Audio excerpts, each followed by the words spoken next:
Hello sir, good afternoon. Good afternoon. Sir, as you know कि कल एक meeting है एकेडमिक काउंसलर की दिल्ली यूनिवर्सिटी के अंदर about new education policies NEP and online teaching. Sir, I want to know कि उस पर आपके क्या व्यूज़ हैं।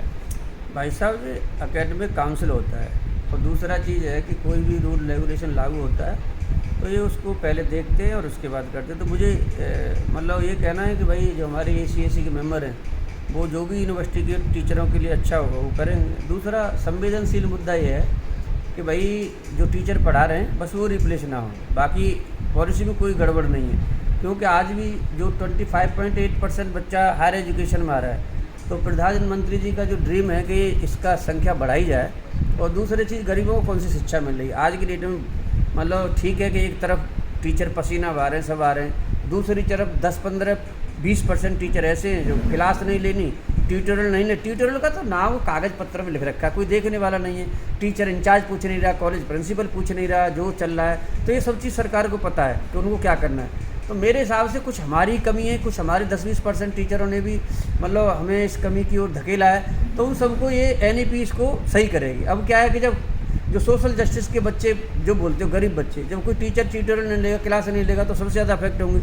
NEP में ऐसा नहीं होगा, उसमें आपको लेक्चर मिलेगा, वो जो गरीब है अमीर है उसको देखे और उसके बाद में मतलब वो करेगा। तो मुझे लगता है ऑनलाइन टीचिंग आएगी, इसको कोई नहीं रोकने वाला, टाइम की बात है। दूसरा चीज़ जो MOOC जो बुक्स है या स्वयं है जिसके माध्यम से, उसमें कोई खराबी नहीं है। और दूसरा चीज़ है कि जो है जो चीज़ आती है, honourable prime minister of India ji थे जो है श्री राजीव गांधी जी, 1984 में जो कंप्यूटर क्रांति लाए वो उनका ही विरोध हुआ। अब जो है श्री नरेंद्र मोदी जी हैं, तो वो अगर ऑनलाइन एजुकेशन ला रहे हैं तो सबको पता नहीं क्यों पेट में दर्द हो रहा है। तो मेरे हिसाब से जो है सरकार को ये देखना चाहिए कि टीचर्स को नहीं निकाला जाए, बाकी टेक्नोलॉजी ही इस जो है देश का और भविष्य है, और आर्टिफिशियल इंटेलिजेंसी पर भी काम होंगे। तो मुझे लगता है कि हम एज ए टीचर हमें सीखना चाहिए, अगर हमसे कोई चीज़ नहीं आती हैं तो, लेकिन ये लागू तो होगा भाई। अब इसमें जहाँ जहाँ कमियाँ हैं, हमारे सब प्रोफेसर टीचर्स मिल करके उन कमियों को सरकार को बताएं और ये कमी जो है नहीं होनी चाहिए।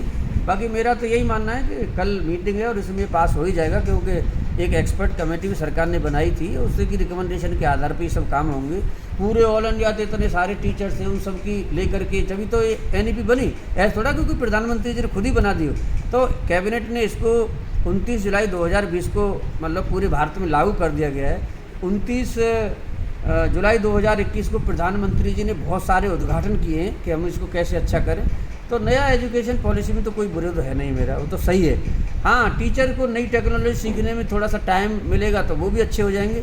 और दूसरी चीज़ है कि भाई देखो जिस तरह से चल भी रहा है ना, अब टीचर भी मतलब नहीं दिए हैं और पूरा सेमेस्टर निकल गया, जब बच्चे लगा रहे हैं उनके 90%, 95%, 100% नंबर लगा करके, तो ये भी ऐसा भी तो नहीं चल पाएगा ना। दूसरे शिक्षक जो है ना 10-20% ऐसे सब नहीं, 80-90% तो ठीक है।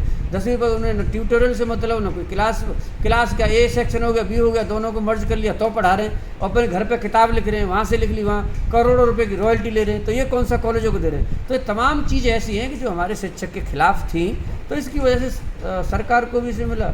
मेरा मानना है कि भैया ये तो लागू रहेगा, सरकार का अच्छा कदम है। 4 ईयर भी अच्छा है, उससे रिसर्च को भी बच्चों को मिलेगा। अरे देश को यार, कुछ देश के लिए सोचो, ये नहीं कि सिर्फ अपने लिए सोचते रहो। Nation is first. Doctor BR Ambedkar साहब ने भी कहा था कि नेशन ही हमारा फर्स्ट है, नेशन ही लास्ट है। कोई चीज़ बुरी नहीं है, पूरे विश्व में न्यू टेक्नोलॉजी को अडॉप्ट कर रहे हैं और ऐसी पढ़ाइयाँ हो रही हैं। तो मेरे हिसाब से तो ठीक रहेगी। हाँ, थोड़ी बहुत